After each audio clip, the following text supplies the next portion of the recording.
listening to Proof Text, a Glossa House podcast by Dr. T. Michael W. Halcomb, Dr. Fredrick J. Long, Dr. Mario Melendez, Dr. Jennifer Noonan, and J. M. Smith. Welcome and enjoy. Hello, I want to welcome you to Constituent Marking with Fred Long on Proof Text. I am Fred Long, and this is the second episode, and we're going to be looking at 1 Corinthians 12:2. Just by way of review, however, in 12:1, peride ton pneumatikon, we're looking at a de conjunction, put a box around it. And then the periton pneumatikon is a prepositional phrase. We put parentheses around that. The adelphi, which follows, we put curly braces around. And this indicates a special use of the noun cases. And then we come across an ou thelo. The ou is an adverb, which we put dotted lines around. Thelo is the main verb, I want. And then we come across an oumas, direct object of the verb thelo. But here there's something special going on because the oumas is working with an infinitive, agnoin, and this, I think, is forming the content clause of the thelo. So the ou thelo, I do not want that oumas agnoin, you to be ignorant. I don't want that you are ignorant. So I'm going to put brackets around the oumas agnoin. I talked about this last time.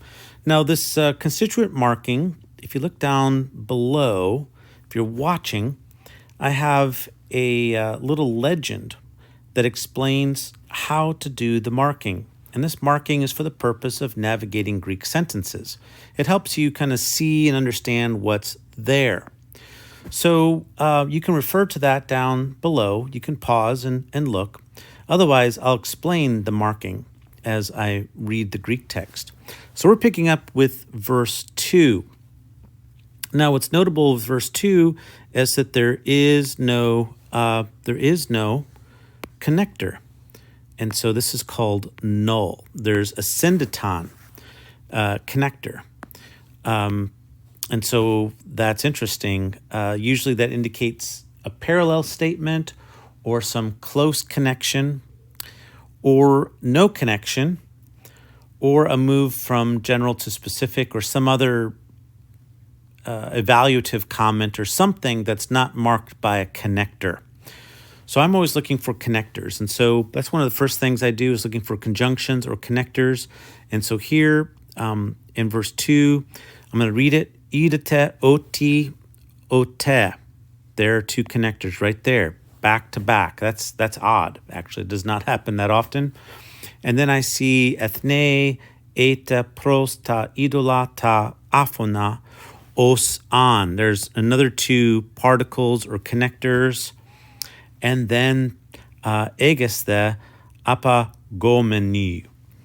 That's how the sentence read. So far I've identified some conjunctions, connectors, two of them working together, the os, an, and then two at the beginning, oti, ote. So ot normally is that, ote means when, os, an means something like however. I'm also looking for verbs. Now, as a general rule, I single underline the verbs.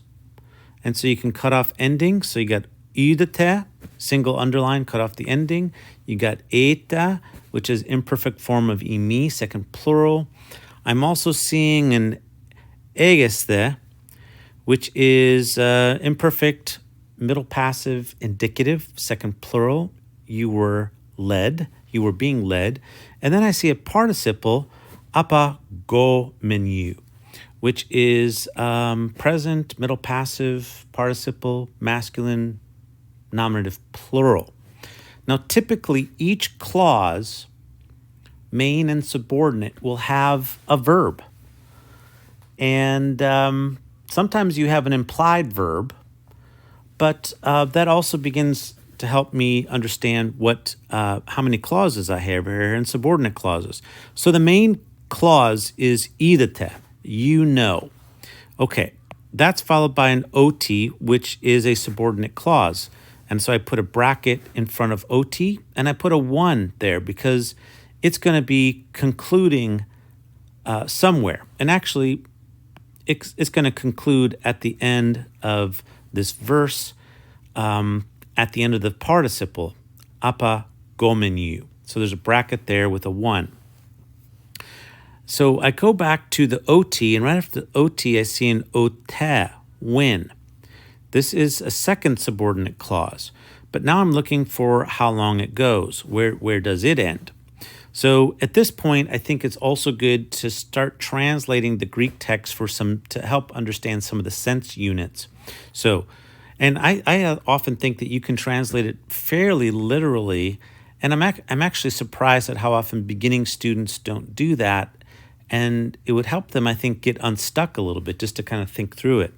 So here, verse 2 is idete, you know that when Gentiles, ethne, you were, and to me, there's a sense unit there.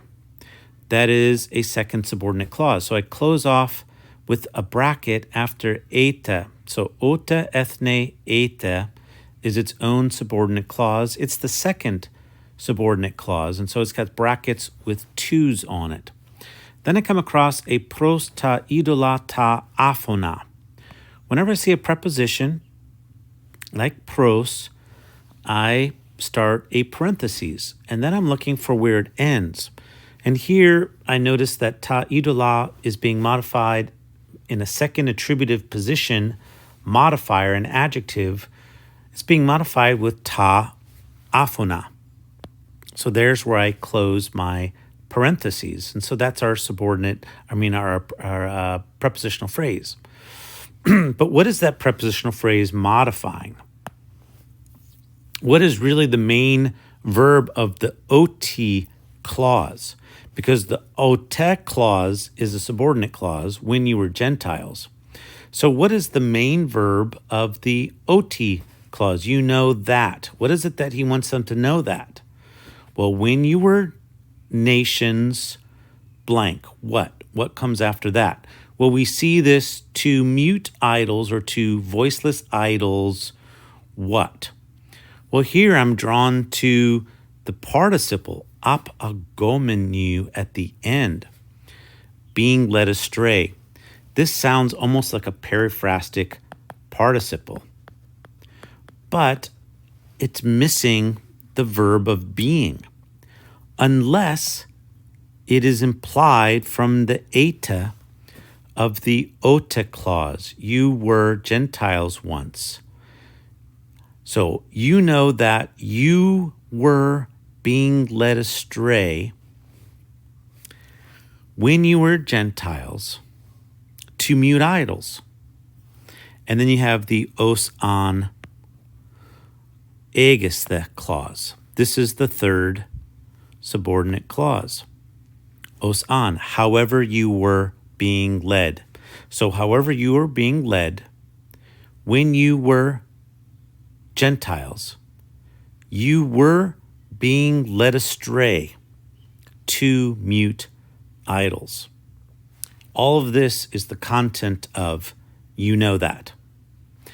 So this is how I would mark up the sentence and translate it. Really interesting constructions going on here. First off, you got the os an, which is a protasis, the supposition of a conditional sentence.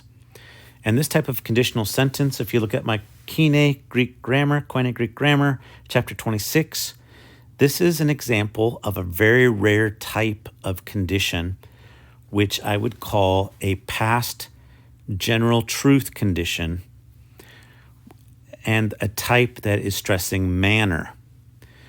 This is something that was generally true in the past for the Corinthians that Paul wants them to know, to remember. And then, so whenever you